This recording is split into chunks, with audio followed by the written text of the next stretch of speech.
Welcome to Legendary Sleep. This story comes to us from the sun-drenched peaks and olive groves of ancient Greece, where myths flowed as freely as the Aegean winds. It has been passed down through epic poems, temple whispers, and the crackling fire circles of philosophers and dreamers. Tonight, we journey into the legend of Phaethon, the golden-haired son of Helios, the mighty sun god. In a tale set between sky and earth, ambition and identity collide. Phaethon's desire to prove himself will ignite the heavens themselves. But as with all myths, not everything in the sky shines kindly.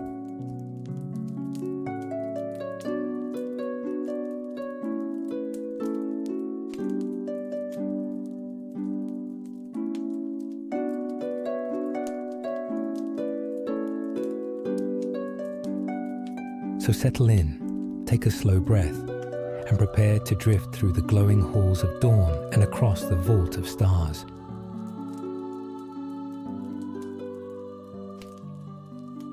The boy who asked the sun a question. There was once a boy who walked like the sun had already blessed him. He moved with quiet confidence.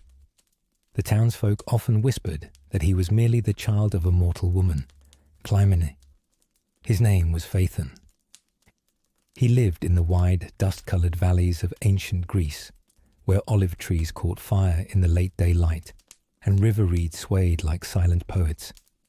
Phaethon would wander beyond the towns and stone altars, drawn not to the hearth, but to the horizon. He had his mother's thoughtful gaze, but something more smouldered inside him. A restlessness, like kindling, waiting for spark. At night, when the stars emerged one by one like cautious candles, Phaethon would lie awake beneath fig trees and whisper questions to the heavens. Why do I feel more than what I am? Why does the dawn speak to me like it knows my name? The other boys mocked him, some out of boredom, others out of jealousy. For when the sun rose each morning, it seemed to pause just a moment longer above Phaethon's brow. But there was one thing Phaethon lacked, and it gnawed at him quietly. Proof. Proof that the whispers in his blood were not lies. That his mother's tale, that he was born of Helios, charioteer of the sun, wasn't just a story told to calm a restless boy. So one evening, after a summer storm had washed the sky clean, Phaethon went to Clymene. He found her beside the hearth, plaiting reeds into baskets by candlelight. Her hair, once golden like grain, now carried streaks of moonlight. "Mother," he said, voice catching slightly, "is it true that my father is the sun himself?" She did not answer at first, only looked into the flame, as if it reminded her of another face. "He is real," she said at last, "and you are of his fire.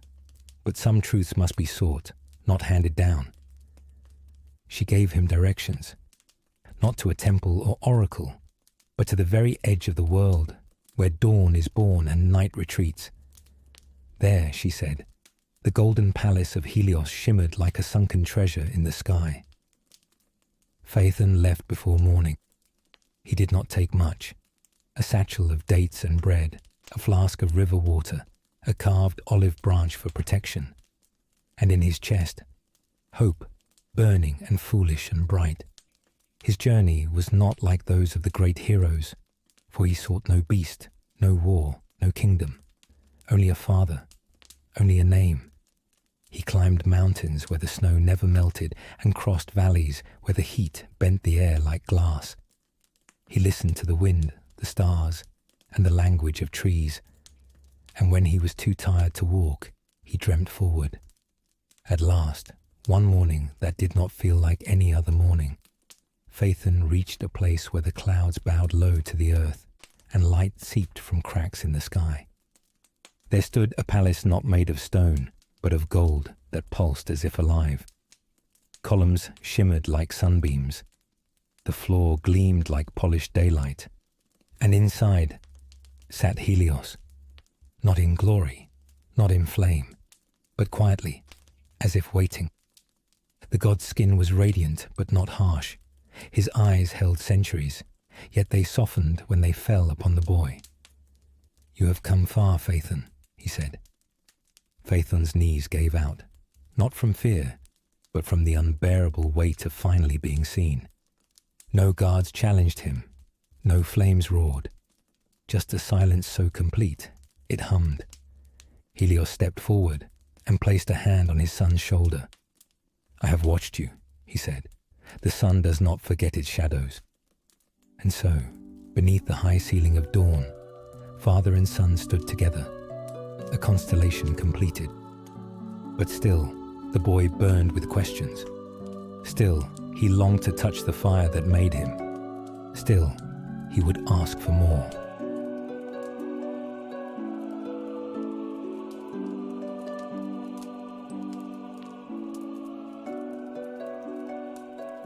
A question that burned too brightly.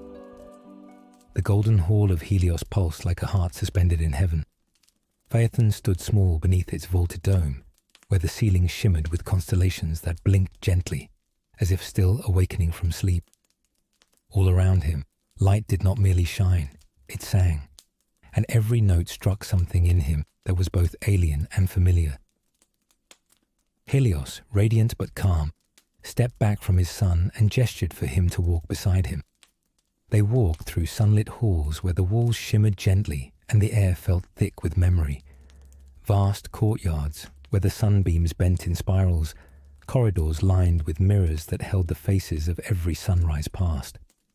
Time here did not march, it shimmered. "You are brave to come," Helios said, his voice as slow and strong as daybreak. "Most who seek gods bring offerings. You brought only questions." Phaethon looked up at him, awestruck and aching. "I only want to know that I belong," he murmured, "that the fire I feel in my chest has a name." Helios paused at the edge of a terrace that opened onto nothing but sky. Beneath them, the curve of the earth spun softly, oceans gleaming like scattered coins.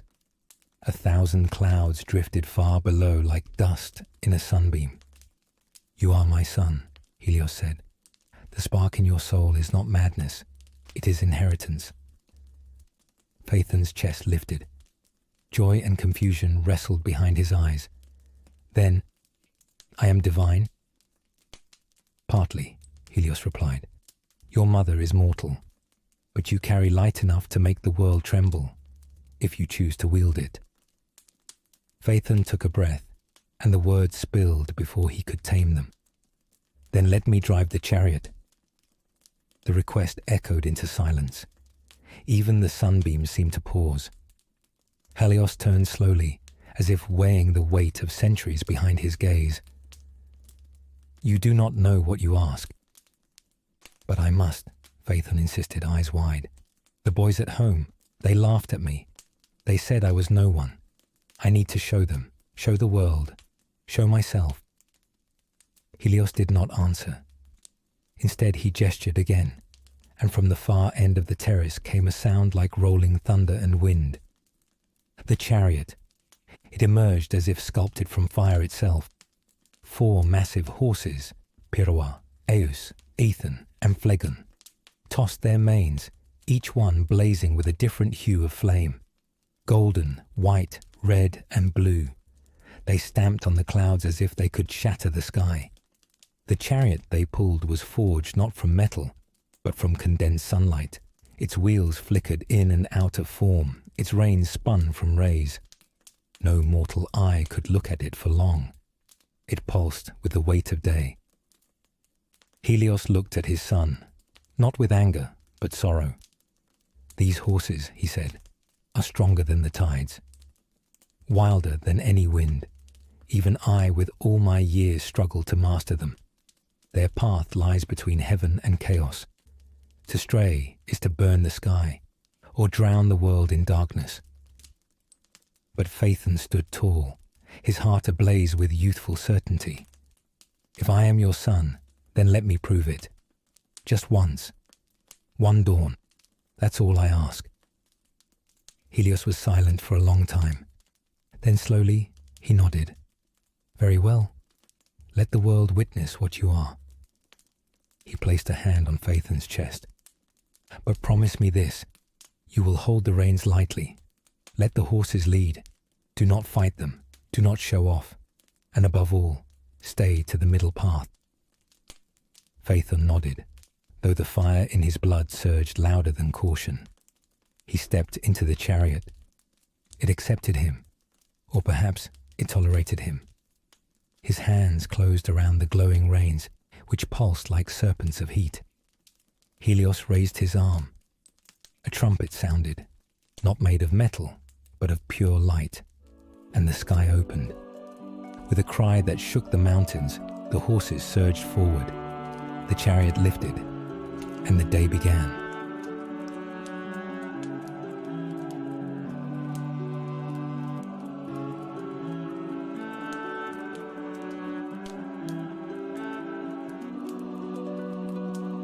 A sky too vast to grasp.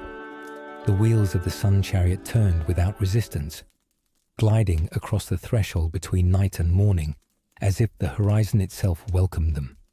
The horses, spirits of fire and fury, galloped with rhythm forged by time, their hooves never touching earth, yet shaking the sky with every bound. Phaethon stood tall, gripping the radiant reins with hands that trembled in awe and pride. The warmth that surrounded him wasn't the warmth of summer or fire. It was purer, older. It seeped into his skin like truth. Below him, the waking world unfolded. The silver curve of rivers, the hush of mountain shadows, fields bathed in morning mist. Villages flickered to life, their rooftops catching golden light as if bowing to the new day. He laughed, not from joy alone, but from disbelief. He was soaring. He was real. He was more than whispers now. He was fire streaking the sky. The horses snorted, sensing his hesitation. Their hooves flickered erratically, muscles bunching, as if waiting for command. They could smell uncertainty, and worse, ego. Phaethon pulled the reins just slightly, aiming higher. He wanted to touch the stars. The chariot veered upward. The air thinned, the heavens darkened. Ice crept into the wind, the sun's path faltered. On earth people blinked, shadows returned where there should be none. A farmer in Arcadia paused mid-prayer. A child pointed to the sky, where the sun had arched too high, casting unnatural angles on the land. But Phaethon didn't see them. He only saw the stars drawing closer, distant ancestors shimmering in stillness. Their light was cold, not warm like his father's. Beautiful, but indifferent. The horses neighed, frantic. Ethan tossed his mane, steam curling from his nostrils like storm smoke. Piroa reared, tugging hard to descend. And Phaethon, startled, yanked the reins down. Too hard. The chariot plunged. Suddenly the world rushed toward him. Blue gave way to green and brown and trembling silver. Trees became spears. Oceans rose like claws.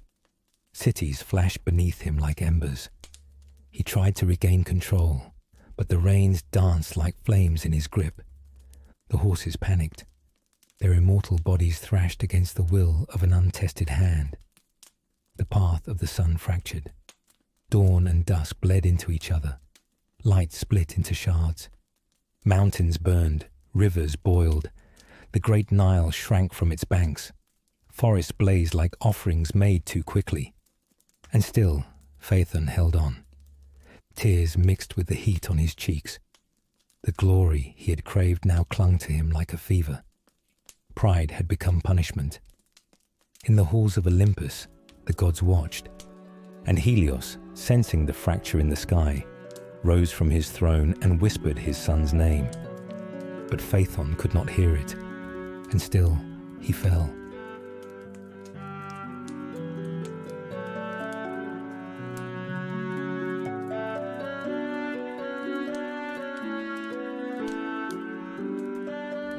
Where fire falls like rain.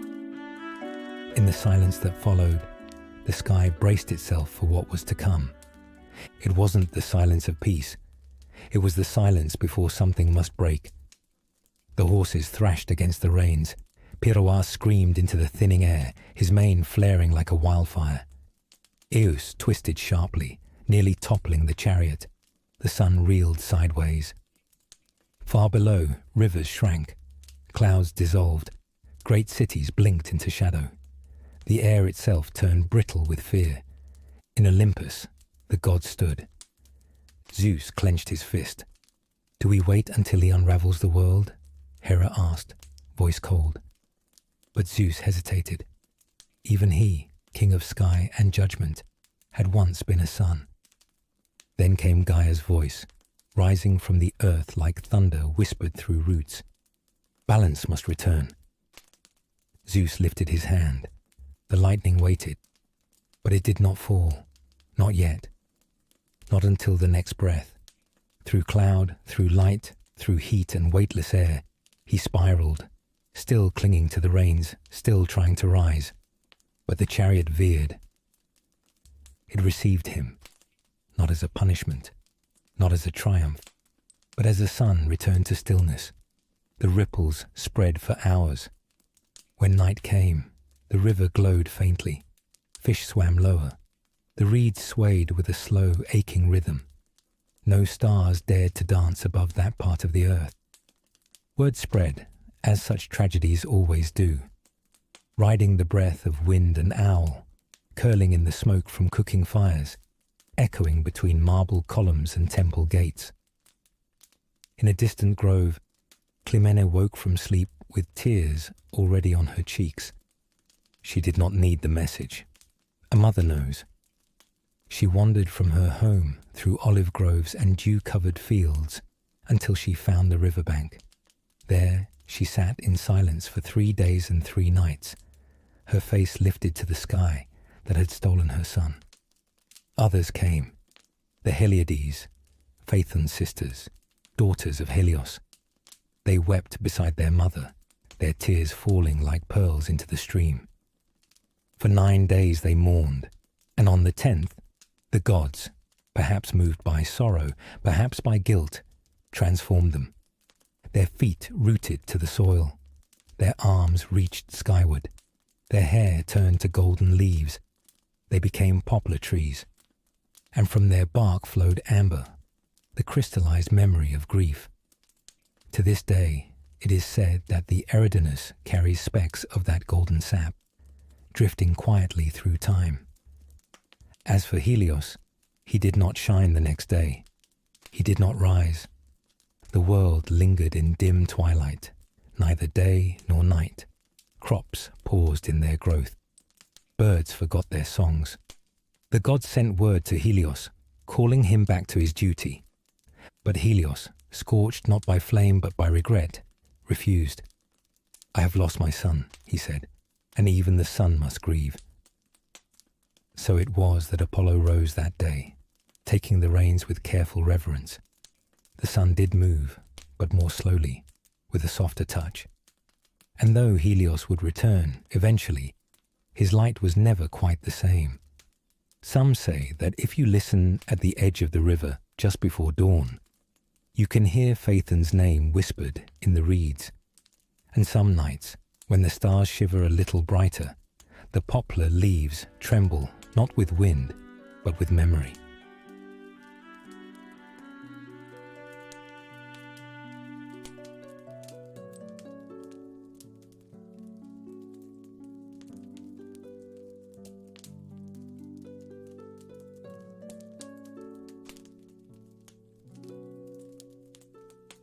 The light that came after. The days that followed were not days as mortals knew them. The sky remained pale and unsure, as if afraid to fully open its eyes. Shadows lingered long past their welcome. Even the birds sang more softly, their songs stretching thin across the air like silk on wind. Yet slowly, the world began to stir again. Apollo guided the sun, not in the bold arcs Helios once carved, but in gentle sweeps across the sky. Crops turned their heads upward, uncertain but grateful. Flowers opened late. Trees waited longer before stretching their limbs toward the warmth. In the heavens, Helios watched. He watched his horses return one by one, chastened, their manes no longer wild with pride, but brushed with quiet. He watched mortals pray, not just for light, but for understanding. They built new temples along rivers, carved his son's name into marble, whispered it into winds, and Helios wept again. But grief, like dawn, does not remain still forever. It changes shape. It softens its corners. One morning, as Apollo prepared once more to guide the chariot, Helios stepped forward. "I will ride today," he said. Apollo bowed. The god said nothing, but even silence can carry respect. So Helios rode. And though the sky did not shimmer quite as it had before, the light returned, not brighter, but wiser. Back on earth, near the banks of Eridanus, Clymene remained beneath the poplars that once were her daughters. She no longer cried, not outwardly. Her grief had settled in her bones, in the way she watched the river move, in how she lit lamps at night without speaking. Villagers brought her bread, figs, honey. None dared ask her to come home, for they knew the world had shifted inside her. She was no longer just a mother. She was a shrine. Each morning, she offered a handful of barley and a few drops of oil to the water. And each evening, she told the story of a boy who touched the sky, not for fame, not for glory, but to find his place. In time, the story traveled. Poets carried it from isle to isle, shaping it with meter and music. Painters etched it into clay and canvas. Children asked their elders, "Did Phaethon really ride the sun?" And the elders would smile and say, "He tried, not failed." And perhaps that in the end was enough. For even the stars are not perfect. Some flicker, some fall, but all are remembered, just like him.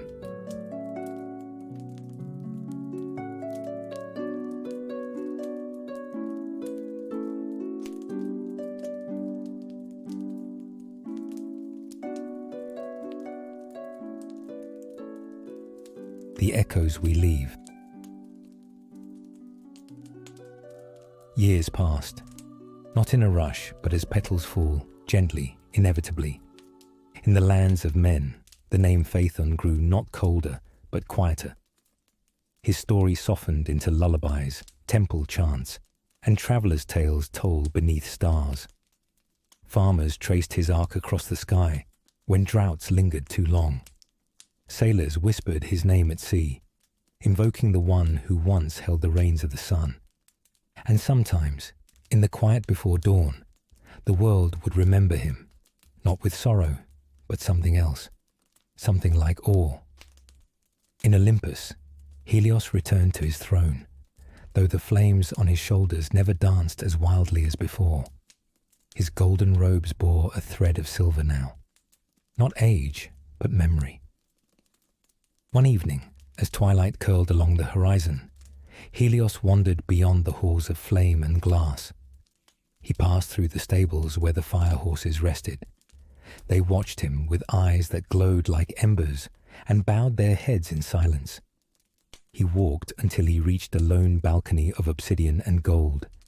From there, he could see the wide curve of the world below, where cities sparkled like forgotten gems. A small constellation pulsed in the east, subtle, just 5 stars. It was new, yet ancient. Helios had not placed it there, but he knew its name. He stood in silence, watching it shimmer. And though he did not speak aloud, the wind carried his words. He rides with me still. Elsewhere, the river Eridanus meandered through fields and forests, older than any empire. Its waters still shimmered faintly gold when the sun struck them just so. Travellers bathed in its shallows. Lovers carved initials into the poplars. Children, unaware of the grief the trees once held, tied ribbons to their branches in spring.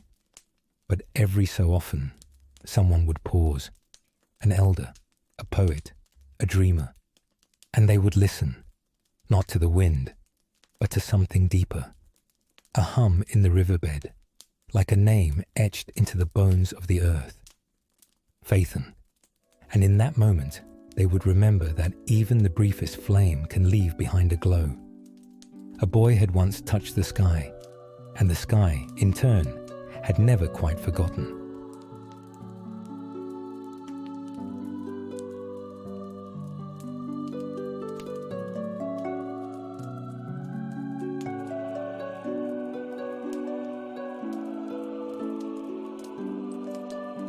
The lessons we carry. The seasons moved on. Empires rose and fell. Languages shifted. Temples crumbled. And the names of kings dissolved like salt in rain. But Phaethon's story endured.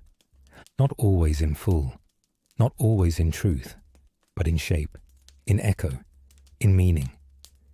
In a village nestled in the hills of Ionia, a sculptor shaped a clay lamp for a child's room. On its side, the faint impression of a boy holding a burning disc above his head. In Delphi, a priestess, older than the marble beneath her feet, sighed when the sun set crimson, murmuring, "He rides again." And far in the north, beyond olive groves and columns, a sailor etched the figure of a chariot in the wood of his ship, whispering Phaethon's name before each voyage, as if daring the heavens to remember. Stories like his are not warnings alone. They are reflections.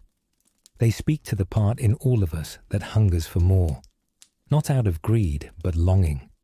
The longing to be seen, to prove we matter, to grasp the reins of something greater, even just for a moment. That longing lives in poets and prophets, in children who climb trees just to touch the clouds, in the quiet bravery of a question spoken aloud. And so the tale of Phaethon was told, not only to caution, but to understand. That ambition without wisdom may scorch the world, but silence too can leave us unseen. In time, the constellations bore his name, and though stars fade, they fade slowly. Helios too changed. The fire in him did not dim, but it tempered. He rode the sky not as a god to be feared, but as a father who had lost and learned. Sometimes he would slow the chariot just a breath at dawn, letting its warmth fall a little longer over the Eridanus. Sometimes, on the equinox, the sun would linger just a breath longer on the edge of the world, as if remembering a boy who dared to hold its reins. And on those days, Clymene would light a flame, not bright, but steady. She would whisper her son's name.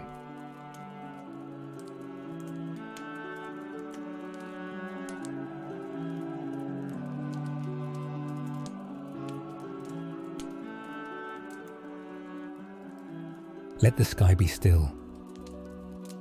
Night returns, as it always does, not to undo the day, but to cradle it. And so we arrive at the edge of this tale, the final hush before sleep, where all things soften. In some versions of the story, they say Phaethon became a star. Others say he wanders the celestial winds, a ghost of gold riding the tail of dawn. But here, in this telling, he has become something quieter. He is the breath between courage and caution, the stillness before decision. He is the warmth of sunlight through closed eyelids, reminding you of who you are and who you might yet become. Somewhere beneath the poplars that weep amber, a river still murmurs his name, not as a warning, not as a lament, but as a lullaby. It speaks not of failure, but of reach, of trying, of touching the sky, even if just for a moment. We do not need to ride the sun to know our worth, nor must we fall from the heavens to be remembered. Sometimes it is enough to look upward and wonder, to love fiercely, to ask the difficult question, to burn, yes, but to burn with purpose.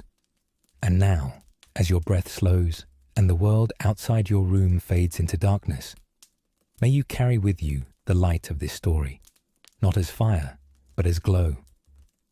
Sleep comes. Let it take you gently, as the river took him. Let the stars keep their vigil. Let the sky be still, Thank you for drifting with us through the myth of Phaethon, a boy whose courage touched the very edge of the sky. If the story moved something in you, even softly, carry it with gentleness into your dreams. And if you wake remembering light, remember too, not every flame must burn to be bright. Until the next legendary sleep, close your eyes, breathe deep, let go, and the sky would listen.